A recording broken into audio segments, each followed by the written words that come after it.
Okay, good morning, everyone. Thank you so much for allowing us to join you. Usually we say thank you for joining us. Now we're coming to join you, so thank you for allowing us to join you. My name is Mina Al-Arabi. I'm the editor-in-chief of the national newspaper based here in the UAE, based out of Abu Dhabi. It's my distinct honor and pleasure to be moderating today's conversation. We have an hour for a very hot topic, but I know you've been discussing some of these issues already, so it helps me not having to set the stage because you've really set the stage for us. Our session is entitled Women Entrepreneurs Rising Worldwide. And of course, it comes with us considering the successes for a relatively newly launched fund, the WE5 fund. Only launched in April 2017, it's made its waves. It's been able to garner support of $340 million, and we're sure we'll hear more announcements hopefully soon for even further support for it. And this initiative at its heart puts in the issue of the need for empowerment of women, especially in the workforce. And for this region here, how important that is when we read figures that only 3.5% of formal companies are actually owned by women. Only 5.5% of formal companies are led by women. And of course, economic participation remains much lower in this region than anywhere else. So your efforts are appreciated to move this forward. We have a great panel with us here. If you want to, of course, now it's part of our duties as moderators to remind you of hashtags and to remind you how you can engage the conversation. So the hashtag that you can use is WE5, hashtag WE5, or hashtag IFC Gender if you wish to engage and continue to engage in the conversation. And of course, this session is being recorded and is on the record. Now, so for the panel, we have Her Excellency Reem Al-Hashmi, Minister of State for UAE International Cooperation, Managing Director for Dubai World Expo 2020 Bid Committee, Chairman of Emirates Competitive Council, and I can continue with the list, but she's of course very well known to us all. We have also, of course, Mr. Jim Kim, President of the World Bank Group, who I always find interesting when you came to the group in 2012, your focus on eliminating extreme poverty, but also helping the lowest 40% of those with the lowest income, so we'll talk about that. And Fadi Ghandour, who is Executive Chairman of Wamda Capital, founder, of course, and board member of Aramex, but also seen as, I often call him the godfather of entrepreneurship in this part of the world. So no conversation is complete without Fadi's input on this issue. So the way this panel is going to talk, we're going to speak briefly here, and then importantly, we have three incredible leaders from the business world who also happen to be women entrepreneurs who will be telling us about their experience. But first, I want to start with you, Your Excellency. We talk about the lowest rate of economic participation for women in this region. And we've seen initiatives, seen governments putting this on the agenda for several years now. What is needed to really give it that further push to get women into the workforce and to feel empowered enough to start their own businesses and ideas? Please, the floor is yours. Thank you, Mina, and thank you everybody for joining us. There isn't a secret ingredient to trying to unlock potential amongst communities, but especially amongst women. It necessitates continuous advocacy. We just have to keep this issue ongoing. We have to keep supporting them and one another. And we have to have a very real conviction from a policy front that there will be no proper development, prosperity, that a community or an economy will not reach its full potential unless women are active participants in that formula. That means that legislation, government policy, implementing procedures and processes have to recognize the challenges and the sensitivities that many women face and adhere and respond to those accordingly. And so it's not like this is the one thing you have to do all the time. It's this constant, repeated advocacy of how and why this is important. Not because it's nice but because we need it. A country needs to activate half of its population for there to be economic prosperity in that country. There has to be a conviction from a policy level that this is important and critical. And I think in the United Arab Emirates, that conviction is there. This is not Reem speaking, this is everybody in our leadership who has said this, from His Highness Sheikh Zayed, the founder of the Emirates, Sheikh Fatima, Sheikh Mohammed bin Rashid, Sheikh Mohammed bin Zayed, Sheikh Abdullah bin Zayed, all of the leadership, whether they're addressing their domestic audience or they are in bilats with countries from all around the world, talk about how and why it is absolutely critical to continue to keep women at the forefront and continue to pay attention to how girls are going to be joining those women by having access to education, quality education, etc., etc. I'll make a mini confession, which is difficult since this is a recorded session. At the very beginning, I was always a little uncomfortable about tackling or exploring women and girls issues, because for me then, and I've been in cabinet for several years now, I always felt that those were soft issues. And I wanted to take on the, quote, tougher issues. It's the only issue that actually really matters. And I humbly say it took me a while, because sometimes I feel that these types of topics are relegated to, okay, just because she's a woman, she'll talk about women issues. At the end of the day, again, I think this is not the best idea, actually, for me right now. But at the end of the day, if you're not fully recognizing how important this is for the economy, you're not going to advance the economy. It's just simple mathematics, actually. And so I'm very proud now to be part of this conversation, proud to be part of the WeFi community, part to hear and listen. You mentioned, the leaders who are actually creating change, Azza Fahmi and her colleagues. They are the ones who are doing it. They have to have that platform so other entrepreneurs say, well, she did it, because they're not going to be inspired by me. I've never done it. I'm in policy.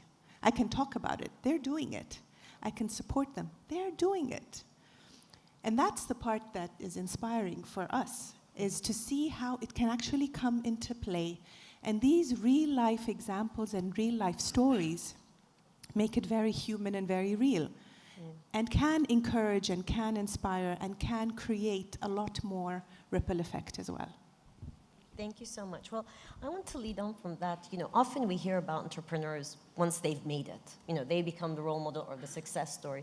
But to break into that and to elevate those who are in the lower income strata or who are trying to get out of poverty by following their dreams, creating their ideas, how do we enable that more? Well, as I was saying in the earlier session, I think one of the most difficult conversations we're having right now is what are the assumptions we're making about how low-income countries, low-middle-income countries, middle-income countries are going to become wealthy countries. And for a very long time, and still there are many, many people who believe this, the notion is that you'll go from many countries having agriculture, then move to light manufacturing, then move on to heavy industry. And there are very few, I would say, heads of state in low-income countries around the world who won't tell you that that's what's going to happen.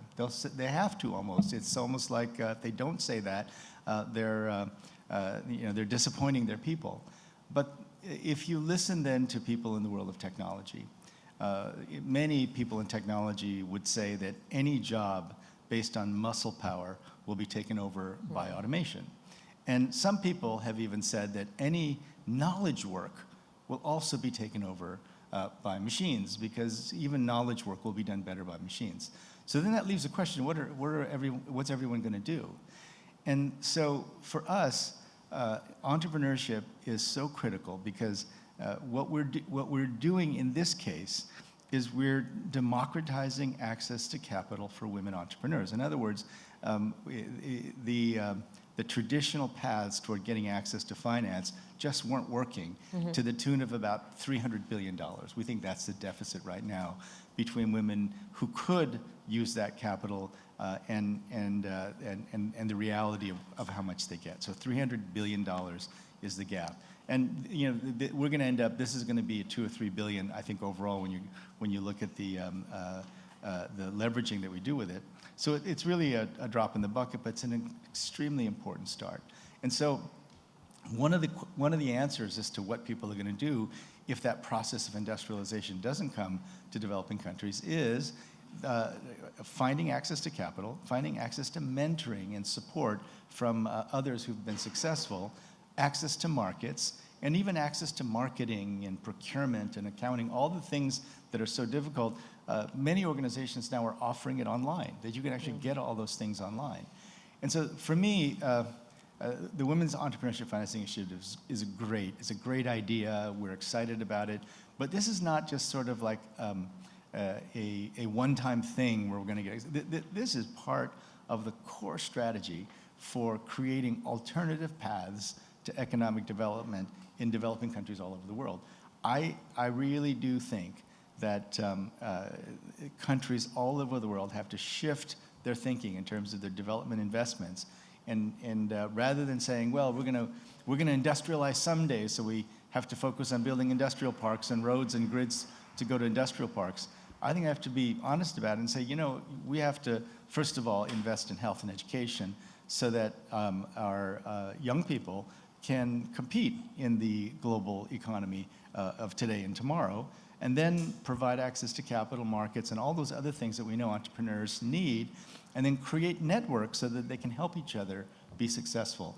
That's how important I think this is, and I think the stakes are really high. I think we have to move with great urgency because every day the aspirations in every developing country I visit are going up.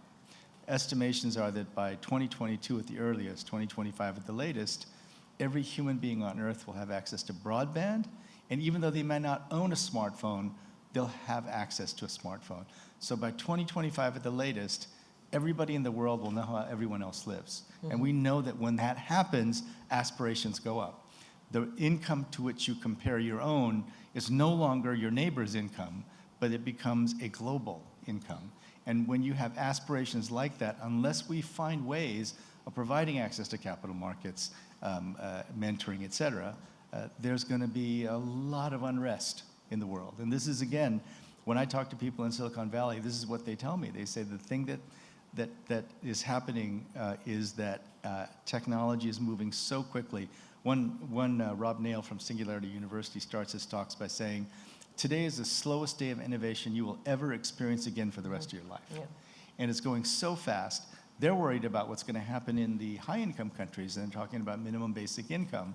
Well, if you think it's going to be bad in a high-income country, just imagine what it will be like in a low-income country where they'll have very high aspirations, but then no access to these basic tools.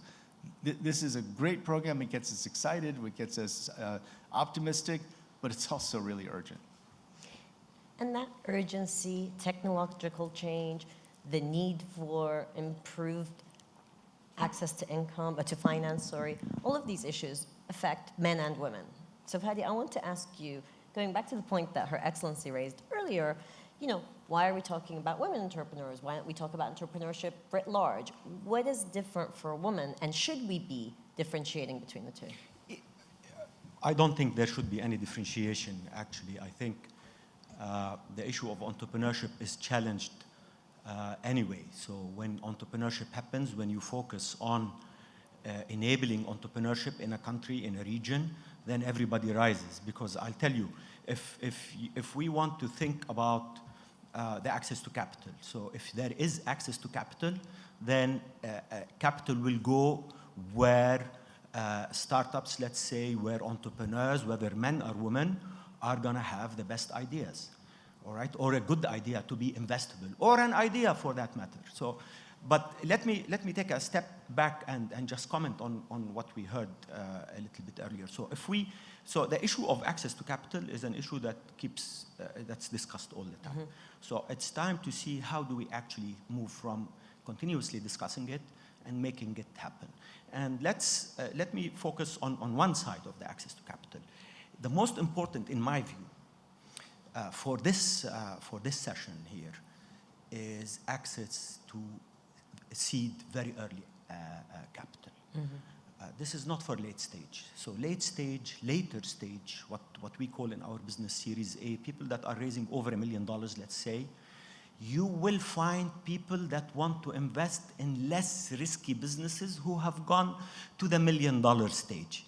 So it's still a challenge, but in my view and in my experience as being a very aggressive angel investor, there isn't angel money. Private sector money is not going to come in because we are, by definition, and I'll talk about myself, and I will not generalize, but I'll talk about myself, is we are risk averse, right? If we don't get the returns, we're not going to take the risks. So there needs to be a serious strategy discussion about who is going to be the most, making available the most patient capital and the highest risk capital so that you can have thousands and thousands, and if not hundreds of thousands of startups, and most of them are going to fail, and some of them are going to make it. But the lessons and the learning of a failed startup is much more important than a Harvard business degree. And somebody needs to take that risk. Nobody does that risk. I mean, there's a lot of talk about it. I'll tell you, the most patient capital is, with all due respect to everyone, is government. Because if government thinks development, then the risk, the way they view risk is different than an entrepreneur or a venture capital fund views risk. So if our venture capital funds are the most risk-taking, then governments need to think twice about that. Why is it that somebody is being much more riskier than I am when I am talking about generating businesses and entrepreneurship in the region, in my country? It's a developmental story. In my view, it's an infrastructure play, right?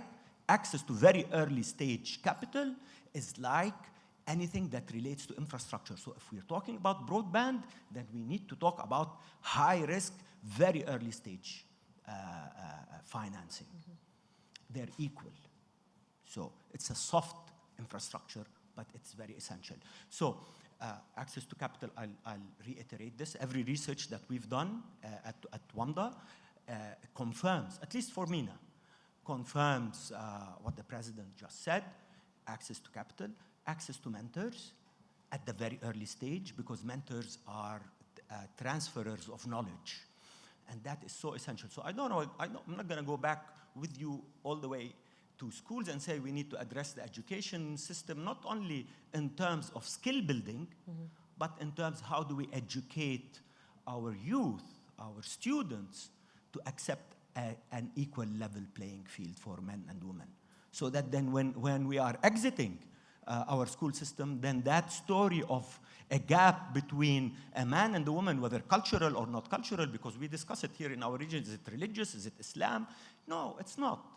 It is an accumulation of a historical education system that makes a man feel he is the man of the house, he's going to be responsible, and the woman, well, she's going to get married and, let her husband take care of her. And that's the reality. So I'm not going to even discuss that, but if we have that level field, access to mentors, access to networks, and creating accelerators and incubators that matches the story of early stage capital, so then you are elevating everybody. The tide comes up, we all rise up with it, and then we'll start addressing, is that really the issue? Is it that entrepreneurship is challenged when entrepreneurship starts happening aggressively? Or is it a policy-making process, or is it a cultural issue that we are really excluding women purposefully? If we are excluding women purposefully, then there has to be a different set of policy measures that make sure that that is completely abolished. And we know that there are certain countries that are working on making sure that the regulatory environment is not the challenge here. Yeah. My last point here is, if you want to look at success, and this is not the discussion for today, but you can't ignore it, in the informal economy, where there is microfinance, 95% of the women are the people that get access to microfinance, and 98% they pay back. So this is as high risk as you get, because there's no collateral for microfinance. That's the definition. I am giving people that are not financeable and yet they pay back. And there's all sorts of issues on microfinance, whether it works, whether it serves poverty. But if you ask people who have gotten access to microfinance, they will tell you that they are happier than they were before they got access. That's good enough for me. Please. Couple of quick things. Really great points. You know, Fatih has done fantastic work. I've talked with him a lot about how he has built the entrepreneurship environment here. Just a couple of quick things from our work that I think are very hopeful. So on this issue of, can you train women to be more assertive and be more self-starters? Well, we did a little study, and this is what we do at the World Bank. And we went to the very low-income country of Togo and did an initiative that trained women in things like self-starting and persistence. So this was sort of personal initiative training, right? Now everyone else, that's so soft. How can that be effective? Well, the women who went through that training saw their own profits increase by 40%. Right? So this was a direct intervention. There are other things. In Peru, the great educational psychologist Carol Dweck argues that if young people have a growth mindset, meaning they believe that they can learn anything, that they can do anything, that they actually do better in school. So we did an intervention in Peru, 90 minutes of just convincing teachers and students that they can learn anything. And over a couple of years, the equivalent gain in those schools that had the growth mindset training was a full year of educational achievement. So they gained a full year, and the intervention was that. Other things, the Harvard Business School found that if you give women a 45-minute tablet-based questionnaire, that's actually better than traditional know your customer approaches to determining whether a person is going to be creditworthy or not. Alibaba and Tencent in China will know your creditworthiness within 1 second.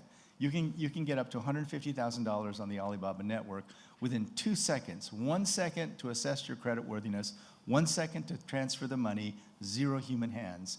And they have developed a system that simply looks at your online behavior to tell how much capital you can handle. And so they don't care at all if you're a man or a woman, just depends on how you've behaved online. So there's so many new tools, new ways of approaching this kind of world. We have no excuse. Thank you. So I'm going to give the floor now to our 3 panelists, because I think when you hear their stories, you'll learn that there are certain issues that I think women face more than men. Partly it's cultural, but I think also partly worldwide. But also you'll hear from them that importance of assertiveness and knowing what you want to do and what you want to create. So it gives me great pleasure to welcome our first speaker, Mrs. Azza Fahmy. Anybody who loves jewelry and anybody who knows Egypt knows Azza Fahmy. So really she doesn't need an introduction, but of course she's the founder of Azza Fahmy Jewelry and has taken her work, her art around the world. So please join us and we'd love to hear your story.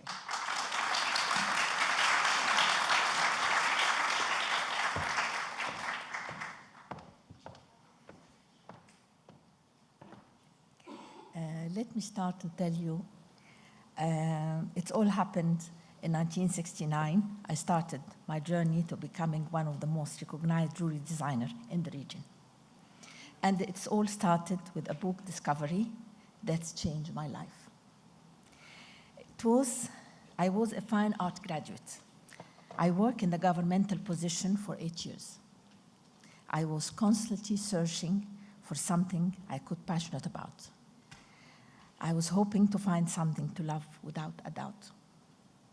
I tried different things until one day I came across a German book about medieval jewelry at the first International Book Fair in Cairo.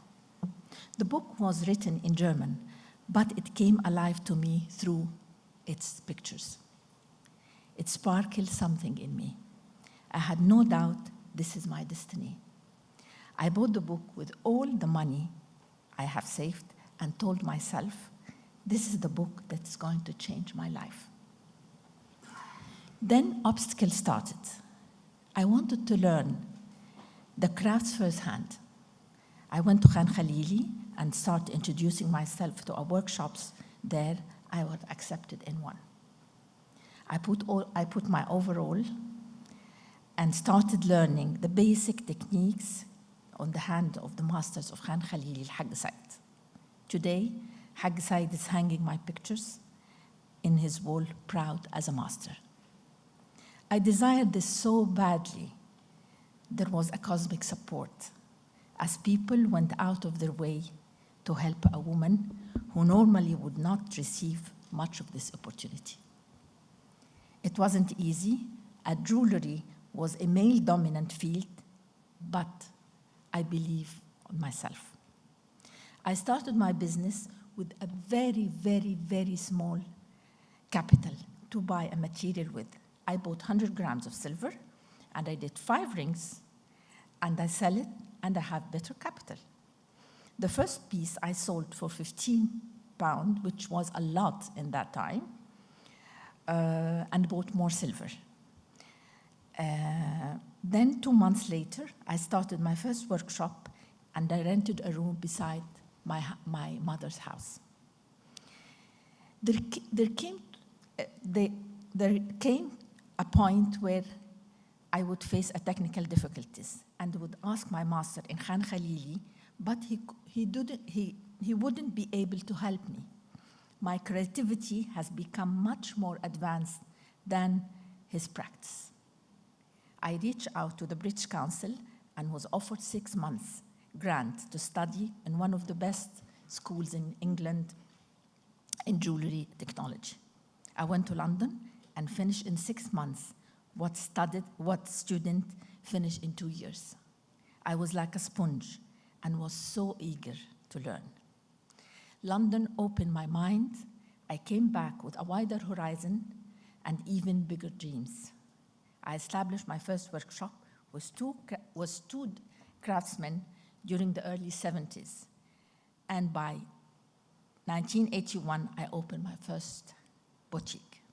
I never thought in that moment that almost 50 years later, the one craftsman will turn into hundreds, and the one shop will turn into numerous ones worldwide and in the region.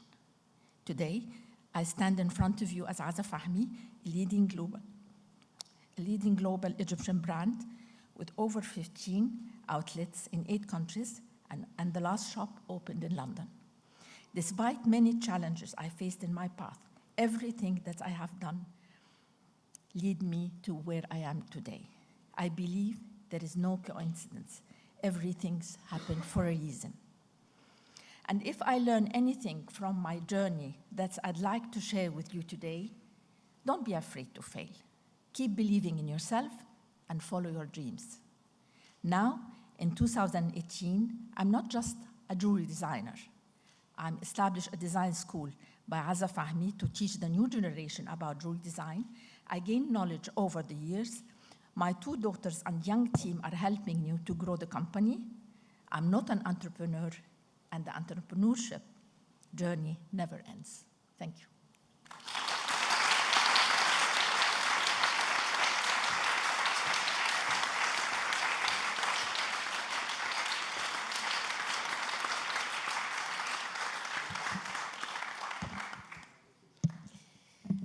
So, from the beauty of jewelry to the passion for tea. Our next speaker is founder of Melvin's Tea in Kenya, Flora Mutahi. Flora is going to tell us her story of where she came to, and in addition to Melvin's Tea, she also is championing women in manufacturing, which is not what you usually would expect to happen anywhere in the world, let alone in our MENA region. Please, Flora, the floor is yours. Good morning. Like you heard, my name is Flora. I was brought up in Kenya in a family of 2 boys, 2 girls, where the duties and responsibilities were very, very equally shared. My father was a banker, and my mother was a seasoned entrepreneur.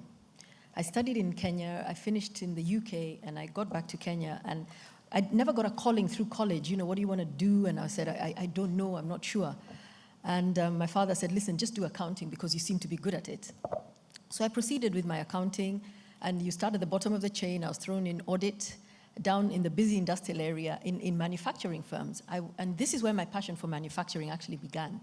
So during the breaks, I would actually go down, look at the machinery, and I'd be wondering, how do you actually make wheelbarrows? How do you make, I think it was confectionery and sweets. However, in the evening, I was supposed to be going to accountancy classes, and I never got there most of the time.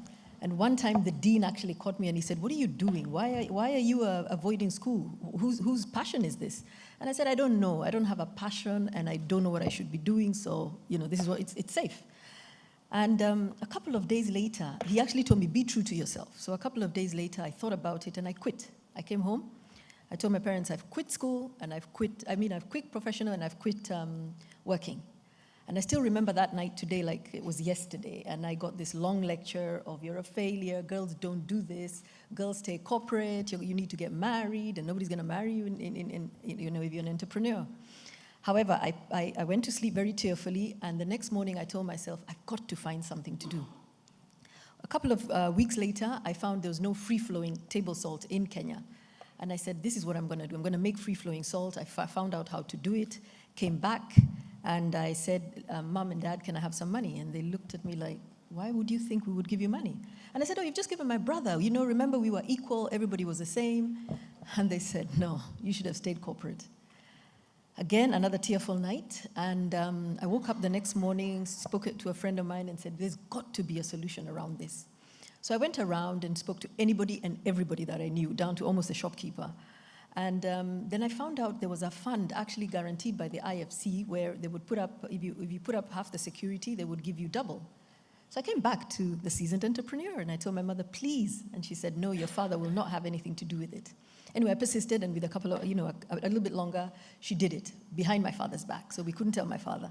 So then I got the loan and I started Kenya's first free-flowing salt. A little bit after that, then I realized 6 months later, salt is not going to make me any money. A ton of salt is like $100. So I said, I need to get into tea. I found an opportunity in tea. So I came back and said, "Mommy, I need more money." And she's like, "No, I'm not doing this." So this time the banker, I was an accountant, so of course I knew suppliers credit. I could play with suppliers credit, so I never paid my suppliers. And but if I needed to pick more packaging, I would pay them, give them bouncing checks. There was a time I would bounce 4 or 5 checks a day. I only thought about today, never thought about tomorrow. And the banker called my mom and said, "Listen, you've got to support this child." She said, "No." So what she did, she took me around to the suppliers and said, "Listen, support her if you can, and you're not going to lose your money. I'm behind her, but I'm not putting any more." So that, that way, then that gave me a little bit of leeway. And I did some social capital where you put a group of money together with friends and you borrow. It's like a merry-go-round. So I borrowed on that and, eventually repaid my loans. And I went on for 15 years. The experience was really painful to get money. So I couldn't believe I didn't want to borrow anymore. So 15 years, I just grew my business with, reinvesting in the business. Then I needed more money. Competition now was strife. I needed to change my packaging, and I needed more flavors. We were the first flavored tea company. We were the first in the country. But now competition had come in, and I needed more. So I went looking for this fund, the same IFC fund. So this time it had come into mainstream banking. Previously it was with the microfinance, and they brought a lot of complications around it. But they did then offer me debenture financing. They gave me a stock loan, and they gave me invoice discounting. So 15 years after, then I went ahead and grew the business up to more or less where I am today. In that, I got chosen to be we've got a lot of awards. We've received a lot of awards through our season. And from that, then I got chosen to be the chairman of the Kenya Association of Manufacturers. And that's my product there, by the way. It's up on your screen. Very proud of it. I got chosen to be the chair of the Kenya Association of Manufacturers. And as soon as I did that, within a couple of months, I thought I need to start a chapter called Women in Manufacturing. Because women, they're very few. You can actually count them in Kenya, perhaps on your hands and legs. However, in a very small way, women do manufacture at home. They're making crisps, they're doing things, but in a small scale. Eventually, to my parents' relief, I did get married, but only 5 years into my business, I got married. But what is interesting is my husband's mother was also an entrepreneur. So to him, it was no big deal. Right now, 22 years later, we do need to expand the business, and I'm out looking for more funds. We're national, we're regional, we employ about 90 people, half of who are ladies, who I'm able to mentor. And again, with the women in manufacturing, I'm able to mentor those as well. But we are now looking to go more international, and we're now looking for more softer funds, more patient money. And the VCs we have in Kenya only actually they only actually give 3% of all the proposals that hit their desk, and majority are men. So there lies in my next challenge. However, women are tough and we can do it. Thank you very much.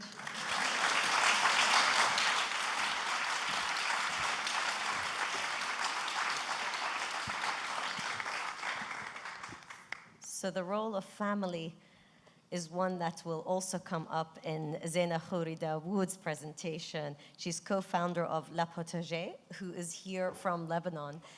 Please, Zeina, we look forward to hearing from you how a beautiful story that started with your family, but also the impact you're having in the region. Zeina, the floor is yours. Thank you. Hello. So this is my story. As a kid, I used to pick olives every year in my hometown in North Lebanon, where my father had an olive oil press. Once he asked, "Do you want to sell our olive oil?" Myself, Zeina, and my twin sister, Mirna, were very happy to start a new company. So we shaped a beautiful bottle, we create a logo, we designed branding, we call it Le Potager. We were 22 years old when we started selling our olive oil in Lebanon. We were basically two young people, two young women, driving our cars and selling Le Potager all over the country. After that, we add products to the olive oil. We add sumac, sesame, thyme, the Lebanese moune. But when my sister left Lebanon in 1999 to get married and settled here in Dubai, I was left alone to manage a tough and very demanding business. Plus, my kids were still young. Even though my business was flourishing, my products were in high demand, I can admit that I found myself under a lot of pressure and thought of giving it all up. Call it fate, call it coincidence. The next morning, I received a phone call from a client tell me that he wants to distribute my products in a larger scale. This was a turning point for me, since I was able to continue with my project, but with less stress. The second turning point was in 2010. I was having a melon with my kids when I discovered that it literally tastes like detergent. I was really sad, and I said, enough is enough. I must do something about our nutrition. I must do something about our health. So I rented a plot and started planting organic vegetables, delivering them weekly in boxes to my clients and selling them in supermarkets. In 2015, after a high demand of organic products, I thought of opening organic supermarkets. At this time, my husband quit his work as a banker and joined me in this life-changing experience. We took the French franchise, La Vie Claire, for Lebanon and the Middle East. We opened 3 outlets in Lebanon, soon to become 4. Another factor that really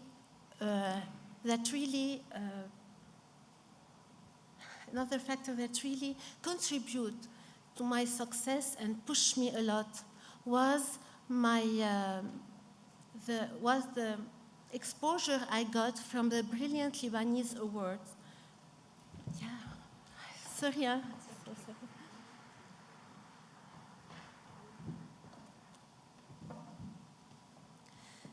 So another factor that really contributed to my success was The exposure I got from the Brilliant Lebanese Awards, it's organized by BLC Bank, which contribute and which help the SMEs in Lebanon.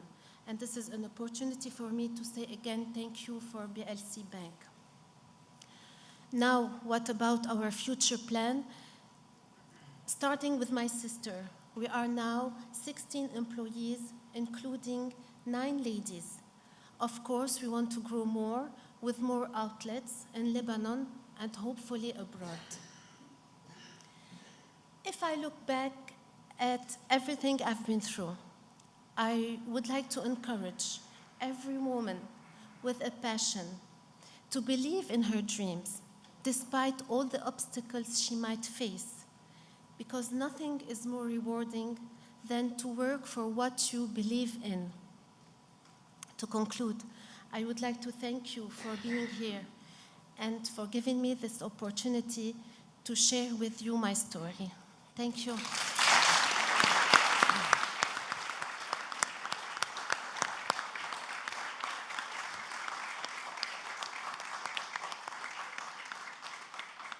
Okay, so I would love to do a round of questions, but I have to be fair and give other people the opportunity to ask questions. So if you'd like to ask our panelists and our speakers a question regarding women's entrepreneurship, but also going forward what we can do to ensure that we accelerate participation of women, but also giving a chance to those entrepreneurs with ideas to realize them. So does anybody have a question? If you do, please raise your hand and we will come to you. But also please indicate who you'd like to ask your question to.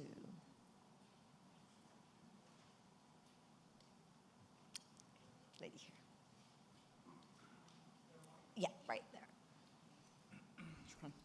Hi, my name is Tamara Abdel Jaber. I come from Jordan, and I'm thrilled to be part of this group today. So I got to learn recently about the amazing initiative with Wi-Fi, but I believe there's even more that can be done on the short-term level. I've been associated with mentoring women globally with several initiatives for several years now, and I've always dreamt of starting an Arab women mentoring initiative. So what I have here is a call for action to start something in the region with Your Excellency, with Fadi. There are amazing success stories like Azza, like Zina, that we'd like to replicate and talk more about. But we need to do it in the region, for the region. So that's my call for action. Thank you. Thank you, Tamara. We've known each other for years, but I also want to indicate a couple of women friends that are sitting there in the corner that answer your questions. Farah, please stand up from Reach. Sorry to pinpoint you. And from Rana from Elevate. These are two women support networks that do exactly what you said, Tamara, here. The Elevate network, which is part of a global mentorship network, has the second largest women network in the world right here in Dubai. So they do fantastic work, and they get men and women to do the mentorship. So it's not only the women, right? So we want also an equal access to this story. I have a question to the World Bank and maybe to everybody, which is when you talked about the resilience training, I think it was the women in Togo you talked about. We have a word in the United States, grit, which is resilience times 100, and that's really where my work is, goals and grit. I'm curious, when you taught that to women who tend to be pretty tough as it is, what exactly were you adding to their lives, and how did you do it, and why do you think that training made such a difference? Yeah, unfortunately, I don't know the details of it, but I think the basic idea of it was one in which we simply encourage them to think big, to put themselves forward, it is in a sense like grit training. I mean, I know Angela Duckworth's work, and she's done some really interesting stuff. I think the lesson for me, though, we will get you the details. I know the people who did it were very excited about it.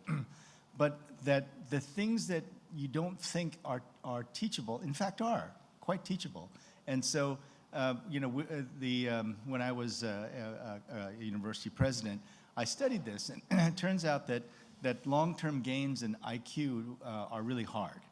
And yet, the most important determinant of success is actually not your starting IQ. It's determination, willpower, grit, those sorts of things. And that can be built like a muscle.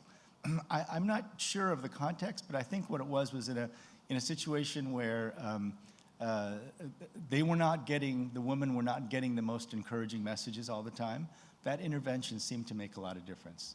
The comment on the presentations I'd like to make is, I just want to emphasize that IFC, which is our private sector group, does not look at Know Your Customer, or KYC, in a standard sort of stodgy way, because we financed Flora after she bounced 4 checks in a day, right? So in doing that, we understood that she was going to make things work, and so I was very glad to hear that we continue to support Flora. Did you tell us that you bounced 4 checks in a day? Just before we go back to the floor with questions, I just wanted to build on something that Fadi said. I hope that we can come to a time and a place where a great idea, it doesn't matter if it's a woman or a man, will have a moment under the sun. But I'm sorry, that's not true. Not yet. Not yet. So there has to be a particular attention given to great ideas that come from women that just don't have the access or the ability through, we talk about cultural challenges like it's a casual thing. These are actually roadblocks and deal breakers. And so in the Emirates, we've done a lot to overcome these cultural barriers and focus on a great idea from man or woman alike. But there are many other parts of the world that still don't have this, especially in our region. And that's where I'd like to draw some attention. But there's another element that I think we haven't really spoken about, but the panelists or the female entrepreneurs have alluded to. Imagine the implication of women entrepreneurs onto their families. When a young child sees his mom or his aunt working, adding value to society, he grows up believing that that's what she's supposed to be doing anyways. So you have a generational impact also. It's not only about growth and prosperity now, it's about having your family be surrounded by an environment where they can't imagine anything but a woman contributing positively to society. And when we talk about contributing positively to society, again, with all due respect, it's not only about starting a business, it's about making meaningful impact in society. And those can take different forms. Could be teaching. So you said, Flora, your mom was a seasoned entrepreneur. Your husband's mother was a seasoned entrepreneur. Those things those were all part of how you were able to get to where you were. And Zaina, the same thing with you. And what your kids are seeing their mom do will impact their own children and their wives, etc. So there is a really big ripple effect when we talk about social implications of putting women at the forefront of a development story. Thank you. Lady here. My name is Karen Grown, and I work at the World Bank. In response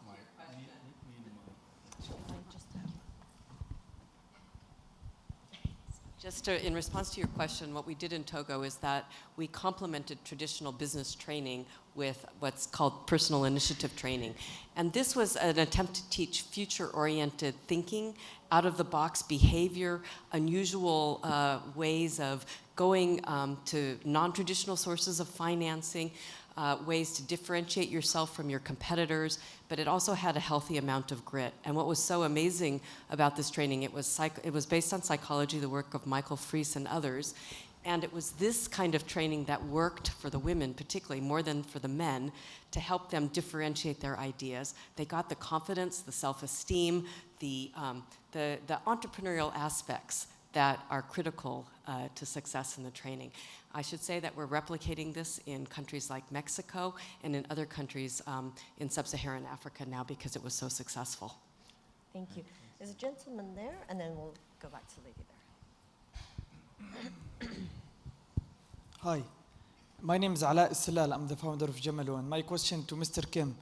How would the World Bank help make it easier for women to fundraise, especially the seed funding? Because we have lots of entrepreneurs who face difficulties raising money to start up. And with the fact that angel money is becoming more difficult because angel investors do not see exits easily, and they do not have the long term that maybe the World Bank or governments may have. So how would the World Bank contribute to women entrepreneurs who would like to start up in the region? Well, I mean, that's why we're here. That's what WeFi is supposed to be doing. And you know what Fadi had said earlier is, where are the sources of finance that will come in at the early stage, the risk, that's willing to take risk. So $340 million in grant from 14 countries is a really great way to start. Right? So that one of the things that we're trying to do at the World Bank Group is to argue that the traditional approach to development finance is admirable, and it's has accomplished many things, but it's just not going to work in the face of the Sustainable Development Goals, but also just in the face of the enormous aspirations that we see in the world. And so what we're trying to do is to say to donors, well, instead of just giving, say, $100 million for some pet project of the Prime Minister or the President, why don't you give that $100 million, for example, to WeFi? And then we'll use that to leverage other money so that it's not just 100.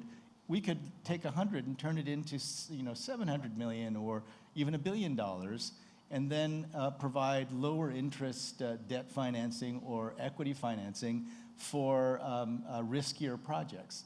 That's, I think, what the future has to look like. We have to be strategic about it. I mean, we're already doing it.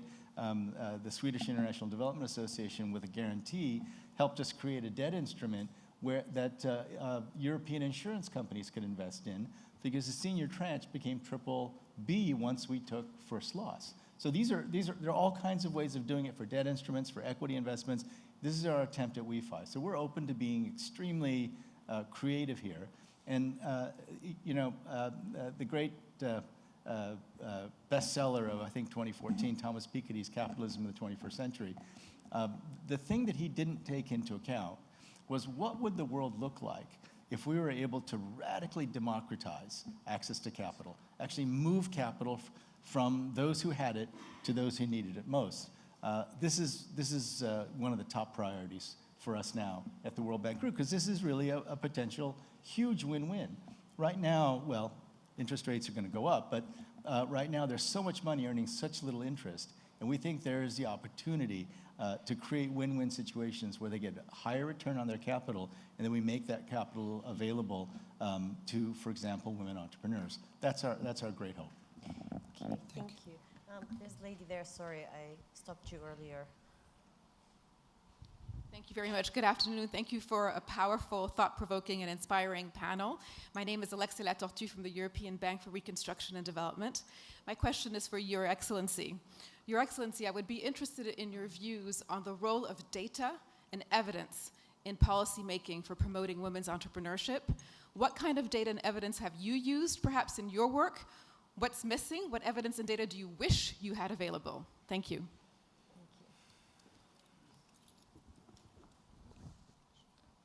Thank you. Data is critical. It is the essence of how any policy will get formed.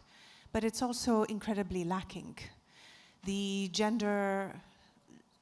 So data that focuses on gender parity or gender balance is practically non-existent in the developing world, or if it does exist, it's very backdated and the methodology is very questionable. A couple of years ago, we worked with Melinda Gates and Stanford University on something that's called the Lancet series that helps to promote how do we generate more accurate data that particularly afflicts is too strong of a word, but affects women and also in particular girls. The data that I've always been very keen on has been data related to, in my space of development and in particular education, is looking at data related to educational metrics, because there's a danger in some of what that looks like. So I'll give you an example. When you hear that enrollment of children has increased in a school, your automatic reaction might be, oh, kids are going to school, that's fantastic. That means this has been a successful educational program, we designed it well, more kids are in school. Run another data check on their literacy levels after being in school for 6 or 8 years, and you will horrifyingly discover that I actually don't have enough literacy, that they don't have enough numeracy. So here's one data figure that would have given a, quote, donor confidence that that project is moving well, when in reality you have kids in school but actually not learning. What about things like introducing latrines in schools that are girl-specific and having then girls' education or girls' enrollment increase, compound that with a literacy and numeracy program to make sure they're in school and they're actually learning. So data is at the center and at the heart of this. Now, we're at a time and place where technology can play a remarkable role, but only if we really understand what this technology platform can actually deliver for us. Otherwise, I've seen and I've heard too many times that technology becomes the go-to problem solver. Just because you have an app to address something, just because you're saying I have tablets in a school, doesn't mean it's making progress. And I would urge those in the room who have access to this to not take comfort too easily and to really question those, quote, solutions, because more often than not, the solution isn't so simple. And it needs and it deserves a lot of repeated monitoring and evaluation. And data, especially as it comes to women and girls, is also harder to come by because it's not being done enough. And we have to continue to advocate for that. Thanks. Excellent, thank you. So we only have 4 minutes before we have to close the session. So I apologize that I'm not going to be taking more questions, only because we have to wrap the session up, but we appreciate everyone's involvement. I want to do one final closing as we close this session and ask each of you, our panelists and our speakers, if there was one initiative, policy, change that you'd like to see in 2018 that would impact change positively in this area, what would it be? I'm going to start with the ladies here. If we could just get a mic here, please. Oh, thank you. Okay, Zaina, we start with you. Just one briefly, because we have 4 minutes now. I think no more child feeling hungry. Okay. No one child No feeling one child hungry. feeling hungry. Excellent. Flora. For me, I'd like to request for, as we're creating funds for women, to have them most flexibly structured. You know, perhaps to begin with grace periods or equity that eventually turns into debt, that they can convert into debt as their cash flow increases. Because I do find time and time again, women just get, I mean, if I hadn't had my mother to put the collateral, what would have happened? Right. And also another one is, you know, Kenya's been very good on mobile money. We've actually managed to get into rural areas and give a lot of money on mobile phones. That is something we believe the rest of the world could adopt. Awesome.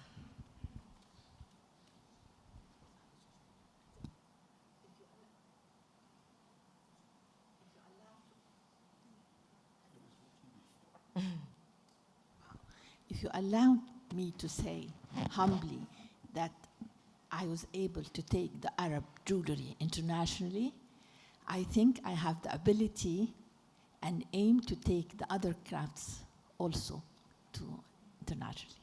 Thank you. Build on Arab crafts. Brilliant. Okay, Fadi? So I would add, if you're saying on a policy level, I think that introducing